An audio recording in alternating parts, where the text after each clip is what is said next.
வெண் வெண்டைக்காய் குழம்பு செய்யும் முறை. வெண்டைக்காவை முதல்ல வெட்டி பொடிசாக வெட்டி வதக்கி வச்சிடணும்.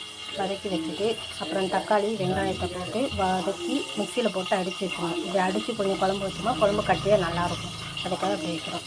அதுக்கு எடுத்து ஒரு சட்டியில் ஒரு பாத்திரத்தில் எண்ணெயை ஊற்றி அதில் கடுகு போட்டு நல்லா வெடிக்க விடணும். கடுகு வெடித்த பிறகு கடுகு வெடிக்குது பாருங்கள். வெடித்த பிறகு வெந்தயத்தை கொஞ்சம் போடணும்.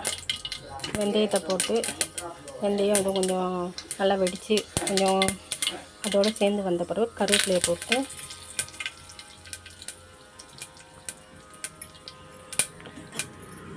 இந்த தக்காளி அடித்து வச்சுக்கணும். அதையும் போட்டு வதக்கி விடணும்.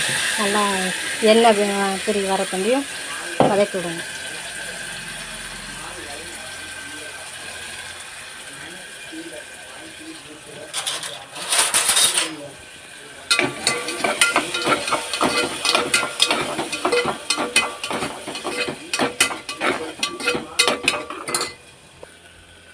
நல்லா தக்காளி வதங்கிடுச்சு பாருங்கள்.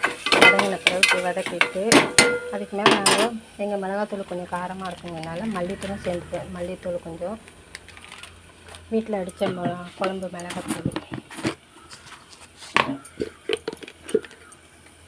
ஒரு ஸ்பூன் 1.25 ஸ்பூன் சேர்க்குறோம். 1.25 ஸ்பூன் சேர்த்து நல்லா கிளறி விட்டுருங்க. நேசத்தில் சேர்த்து அப்புறம் மஞ்சத்தூள் கொஞ்சம் ஒரு கரண்டி கொஞ்சம் சேர்த்து விட்டு கொஞ்சமாக போட்டால் மஞ்சத்தூள் ஒரு ஸ்பூன் இல்லை 1/2 ஸ்பூன் போட்டு போட்டு அரைச்சி விட்டு அதில் தண்ணி நம்ம மிக்ஸி ஜாரில் தக்காளி வதக்கணும். அதில் தண்ணி விட்டு கலக்கிட்டு